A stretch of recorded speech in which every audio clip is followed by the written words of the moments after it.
అందరికీ హృదయపూర్వక నమస్కారాలు. వన మహోత్సవ కార్యక్రమాన్ని అందరూ సామాజిక బాధ్యతగా తీసుకోవాలని మనస్ఫూర్తిగా అభ్యర్థిస్తున్నాను. పర్యావరణ సమతుల్యత కోసం పచ్చదనాన్ని పెంచాలి అనేది ఎన్డీఏ కూటమి ప్రభుత్వ లక్ష్యం. 29% ఉన్న పచ్చదనం 50% తీసుకెళ్లాలే లక్ష్యంగా పనిచేస్తున్నాం. ఈ వన మహోత్సవ కార్యక్రమంలో మరొక ముఖ్య విషయం, వృక్ష జాతుల ఎంపిక చాలా కీలకం. అవి స్వదేశీ వృక్ష జాతులను ఎంపిక చేసుకోవటం చాలా అవసరం. స్థానిక వృక్ష జాతులు నాటడం ద్వారా జీవ వైవిధ్యాన్ని, నేల ఆరోగ్యాన్ని మరియు పర్యావరణం మరియు మానవ ఆరోగ్యాన్ని కాపాడిన వాళ్ళు అవుతాం. అందుకే దేశవాళీ చెట్లు పెంచడం చాలా అవసరం. మన దేశ భూ వాతావరణ జీవ వైవిధ్యాన్ని ముప్పు కలిగించే అన్య దేశ జాతుల్ని నాటడం మనందరం మానుకోవాలి. చూడటానికి మొక్క ఆకర్షణీయంగా ఉంది, మొక్క నాటితే ఏపుగా పెరిగిపోతుంది, నిర్వహణ ఖర్చులుంటాం అని చెప్పి ఎవెన్యూ ప్లాంటేషన్ పేరు మీద గత దశాబ్ద కాలంలో అన్య దేశ వృక్ష జాతులైన కోనాకార్పస్, ఏడాకుల పాల, మడగాస్కర్ ఆల్మండ్, ఆస్ట్రేలియా తుమ్మ లాంటి వృక్ష జాతుల్ని విరివిగా నాటేశాం. వీటి మూలంగా పర్యావరణానికి ప్రయోజనం కంటే కూడా ఆరోగ్యం మీద, భూగర్భ జల సంపద మీద చాలా తీవ్ర ప్రభావం చూపుతూ ఉంది.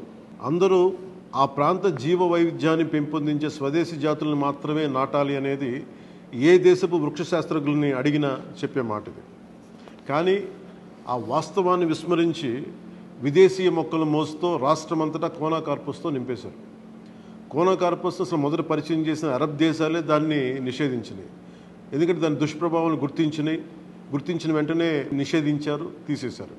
మన దేశంలో తెలంగాణ, గుజరాత్, కర్ణాటక, అస్సాం ప్రభుత్వాలు కూడా వీటిని నిషేధించినాయి.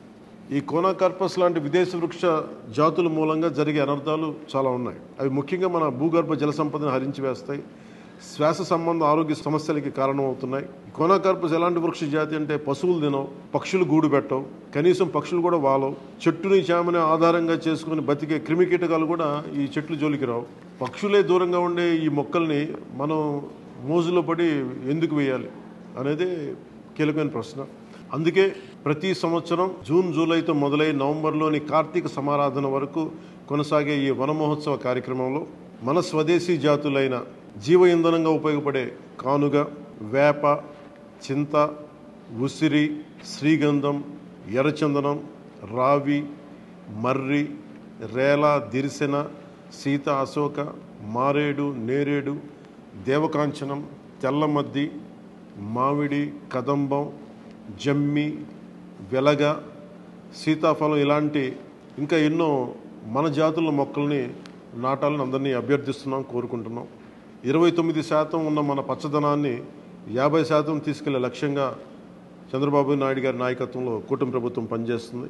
అందరం కలిసి పచ్చదనాన్ని పెంచుకుందాం, పర్యావరణాన్ని కాపాడుకుందామని తెలియజేసుకుంటూ జై హింద్.